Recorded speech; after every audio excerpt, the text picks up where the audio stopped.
সকালবেলা দেখলাম মালটা হেঁটে চলে বেড়াচ্ছে আর এখন মরে গেল। হ্যাঁ রে, আমিও তো দেখলাম সকালবেলা পুকুরে ধারে বসে বসে বিড়ি টানছে। আমি আরো একটা বিড়ি চেয়ে খেলাম। এবার ঠাকুমাটার কি হবে?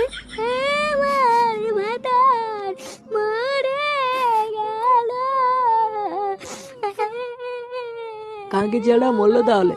গুড মর্নিং 2.5 টাকা পেতাম, বাড়া না দিয়ে মরে গেল। সে বাড়া দেবে দেবে না দেবে না দেবে, আজ থেকে বাড়া বুড়োর বউ আমার। কি